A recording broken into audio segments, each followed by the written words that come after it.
Google पे जाकर type कीजिए एनसीईआरटी बुक्स पीडीएफ, जाएगा तभी आएगा, नहीं तो फ्लो बिगड़ेगा, मूवमेंट बिगड़ेगा और फिर नहीं आएगा, आते आते सब रुक जाएगा।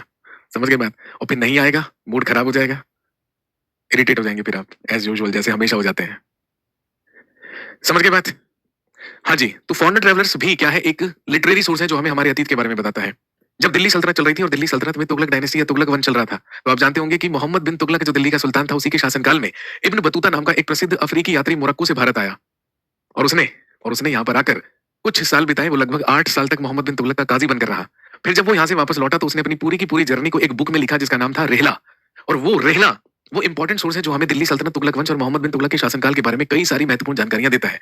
इसका मतलब यह है कि हमें अतीत के बारे में जानना हो, हमारे पास्ट के बारे में जानना हो, तो हम दो तरीके के सोर्सेज का इस्तेमाल कर सकते हैं। वो आर्कियोलॉजिकल भी हो सकते हैं और वो लिटरेरी भी हो सकते हैं। हालांकि इसके अलावा हम वर्बल सोर्सेज की भी बात कर सकते हैं, हम ओरल सोर्सेज की भी बात कर सकते हैं।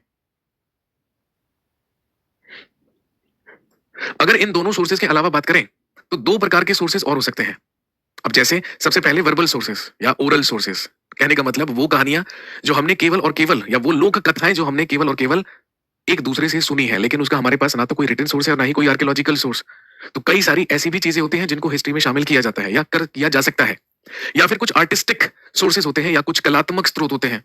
जैसे आपने देखा होगा पेंटिंग्स होती हैं, मिनिएचर्स होते हैं, कई है ना, कई प्रकार की आर्ट्स होती हैं, कलाएं होती हैं जो कि बरसों से और कई शताब्दियों पहले से चली आ रही हैं। तो आप उन्हें भी एक प्रकार का सोर्स कंसीडर कर सकते हैं जो हमें अतीत के बारे में जानकारी देता है। आगे हम पढ़ेंगे सोर्सेज के बारे में थोड़ा सा और डिटेल में, तो और थोड़ा बेहतर तरीके से जानेंगे। तो अभी तक के लिए आपको सिर्फ इतनी बात समझनी है कि हिस्ट्री इज अ टेक्स्ट, इतिहास एक ग्रंथ है जो हमें अतीत में घटित हुई उन घटनाओं के बारे में जानकारी देता है जो डेफिनेटली हुई है, जो निश्चित तौर पर घटित हुई है, जिनके होने के हमारे पास सोर्सेज हैं या स्रोत हैं। हिस्ट्री शब्द बना है एक ग्रीक वर्ड, एक यूनानी शब्द से जिसका नाम है हिस्टोरिया, और हिस्टोरिया का मतलब ही है इन्फॉर्मेशन और the knowledge gathered bye investigation. सबसे पहले एक यूनानी पर्सन जिसका नाम हेरोडोटस था, इसी ने एक बुक लिखकर, जिसकी बुक का नाम हिस्टोरिका था, ये बताया था कि पास्ट में, अतीत में क्या क्या घटनाएं घटित हुई हैं। और क्योंकि ये काम सबसे पहले हेरोडोटस ने किया था, इसीलिए Herodotus is known as father of history. Herodotus को ही इतिहास का पिता कहा जाता है। इतिहास के बारे में जानकारी के, अतीत के बारे में जानकारी के हमारे पास मेनली दो प्रकार के या टू टाइप के सोर्सेज होते हैं। एक आर्कियोलॉजिकल सोर्सेज जिसमें हम inscription, statues, monuments, coins, seals और रिमेन्स को क्या करते हैं, इंक्लूड करते हैं। और एक लिटरेरी सोर्सेज होते हैं जो तीन टाइप के हो सकते हैं, रिलीजियस, नॉन रिलीजियस या डिस्क्रिप्शन ऑफ फॉरेनर ट्रैवलर्स। समझ गए बात? अब अगली चीज हमें ये समझनी है, क्योंकि हमें सीटेट की एग्जाम की तैयारी के लिए 6th, 7th और 8th स्टैंडर्ड की हिस्ट्री पढ़नी है। तो आप जानते होंगे कि 6th, 7th और 8th स्टैंडर्ड में केवल और केवल इंक्लूड की जाती है इंडियन हिस्ट्री, यानी कि भारत का इतिहास। तो निश्चित तौर पर आपको विश्व इतिहास या वर्ल्ड हिस्ट्री नहीं पढ़नी है। तो सबसे पहली चीज तो ध्यान में रखेंगे, आपके सिलेबस में पढ़ने के लिए आपके पास केवल और केवल है इंडियन हिस्ट्री, यानी कि भारतीय इतिहास।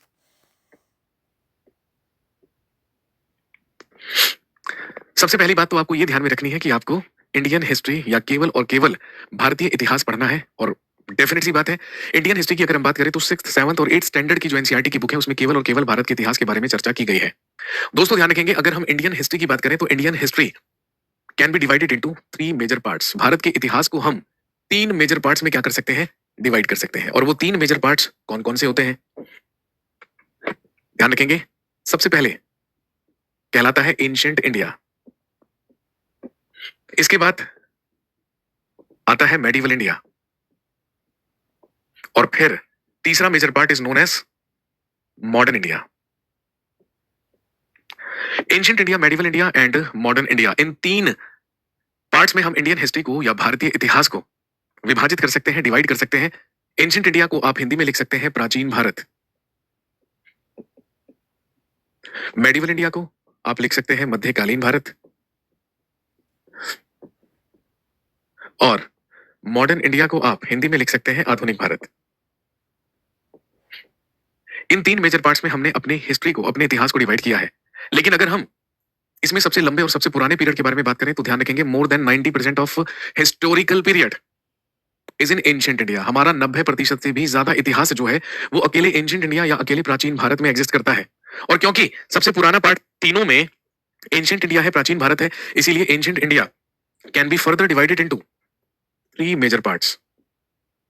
तो हम एंशिएंट इंडिया को, प्राचीन भारत को भी फर्दर 3 मेजर पार्ट्स में क्या कर सकते हैं, डिवाइड कर सकते हैं। और वो 3 मेजर पार्ट्स कौन कौन से हैं, तो ध्यान रखेंगे। सबसे पहला पीरियड कहलाता है prehistoric period, second one is known as protohistoric period, and third one is known as historic period. अब इन तीनों का मतलब क्या है, अब इन तीनों में क्या डिफरेंस है भाई, चलिए समझने की कोशिश करते हैं। प्री हिस्टोरिक पीरियड को दोस्तों आप कह सकते हैं प्रागैतिहासिक काल। प्रोटो हिस्टोरिक पीरियड को आप कह सकते हैं आद्य ऐतिहासिक काल, और हिस्टोरिक पीरियड को डेफिनेटली हम कह सकते हैं ऐतिहासिक काल।